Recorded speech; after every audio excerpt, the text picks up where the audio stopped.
nyechi ya obodo ebe esi wee zụlite mmadụ nwere ike ịbụ ya kpalitere ndị otu Igwebike Old Boys Association Ọka bụ ndị na-arụgharị ụlọ akwụkwọ ahụ ugbu a ka ọ bụrụ ịgba maka mmụta. Nke a bụ ọkpụrụkpụ ihe dị n'okwu dị iche iche ndị otu ahụ kwuru mgbe ha gwara onye nta akụkọ ABS bụ Ngozi Obileri okwu dịka a na-alụgharị obere ama egwuregwu iji wee kwalite mmesagharị arụ na ya bụ ụlọ akwụkwọ. Nụrụ akụkọ wetara n'uju.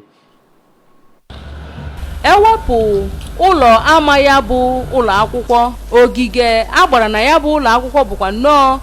otu ọkpụrụkpụ ihe ndị Igwebike Grammar School Ọka Old Boys Association of Nigeria rụrụ, ya nakwa ụlọ nke ha kpọrọ administrative building ebe enwere ebe ndị nkuzi na-anọ na ọnụkụ ebe ndị ọzọ nọgasị, ndị gụnyere ebe ndị Old Boys ahụ na-enwe ọgbakọ nke ha doziri nke ọma, nwekwa ụlọ ebe onyeisi ya bụ ụlọ akwụkwọ na-anọ, ụlọ ebe a na-agụ akwụkwọ nke ndị senior secondary nke nta na nke na-esote ya, na ọtụtụ ọrụ ndị ọzọ niile ha rụgasịrị na ya bụ ụlọ akwụkwọ. Ugbu a ha nọzi na-arụ ama egwuregwu stadium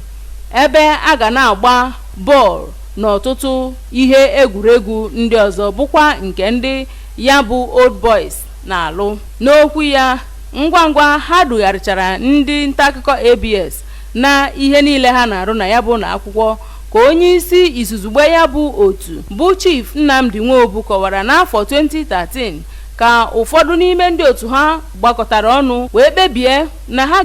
ga-atụgharị ihu ya bụ ụlọ akwụkwọ ka ọ dị mma, bụ nke ha mere ka o bido ịpụta ihe n'afọ ole na ole. Chief Nwobu, nke onye nọchitere anya ya na ya bụ ọgbakọ, bụ onye jibu ọkwa dịka onye isi ya bụ ụlọ akwụkwọ na onye isi otu kọmiti ndị na-achọtara ndị otu ahụ nta ego bụ Maazị Gabinus Ụka kọwara na ụzọ ama ya bụ ụlọ akwụkwọ bụ nnọọ nke adịghị mma iji anya hụ n'oge gara aga, ebe ọtụtụ ụlọ na ya bụ ime ụlọ akwụkwọ bụ nke dakpọchara adakpọ, nke butere ha ji wee bịa wee rụgharịsịa ihe niile ahụ ka ọ ga-abụ onye bata na ya bụ ụlọ akwụkwọ ịgụ akwụkwọ, ọgụ akwụkwọ nke ọma, onye bịakwa n'ikuzi akụzi ọkụzie ọfụma. N'okwu nke ya ka onye isi ya bụ ụlọ akwụkwọ bụ Maazị Jovita Arazu toro ndị Old Boys ya bụ ụlọ akwụkwọ maka iwepụta ihe ha nwere wee na-enyere ya bụ ụlọ akwụkwọ aka, n'agbanyeghị otu ihe si wee sigbuo onwe ya ike n'obodo Naijiria ugbu a, ma rịọzie ha biko dododo ka ha tinye anya n'ebe usekwu ha na ebe ha na-eri nri dị, bụ nke ọ kọwara na ọ jọgburu onwe ya. Ndị ọzọkwa bụ ndị otu ndị ahụ na-arụ ya bụ ụlọ akwụkwọ bụ ndị gụnyere onye coach ndị na-agba bọọlụ bụ Chief Paul Obiakọ, Brother Alex Orogbu bụ onye odeakwụkwọ mgbasa ozi nke ya bụ otu, na Maazị Ikem Chinwụba bụ onye sere otu ya bụ ama egwuregwu ga-adị, kọwara na ọ bụrụ na arụcha ya na ya bụ ama egwuregwu bụ nke abụghị naanị sọ ịkwalite ọnọdụ egwuregwu na ya bụ na akwụkwọ, bụrụkwa ebe ọ kọwara na ọ ga-enye aka a na-ewepụta ndị nwere onyinye n'ụdị dị iche iche ebe ọ gbadoro ụkwụ na egwuregwu, ma bụrụkwa ebe ụlọ akwụkwọ ndị ọzọ dị n'Ọka na mpaghara Ọka ga-abịa na-emepụta ihe egwuregwu. Ha rịọziri gọọmenti Anambra steeti ka o nyere ha aka itinye ego hụ na ya bụ ama egwuregwu bụ nke arụchara n'oge. Ọtụtụ ndị na-agụ akwụkwọ na ya bụ ụlọ akwụkwọ bụ Dubem Johnson, Chikwado Ozalo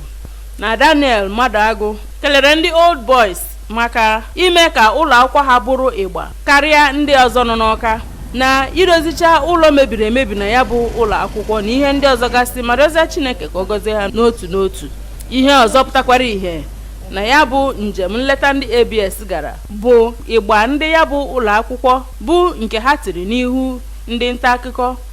ebe ụmụntakịrị na-agụ akwụkwọ ebe ahụ nọrọ wee na-agbari ya bụ egwu, ma ndị Old Boys ahụ nọzi na-elele na-aṅụrị. Site n'Ọka, abụ m Ngozi Obileri.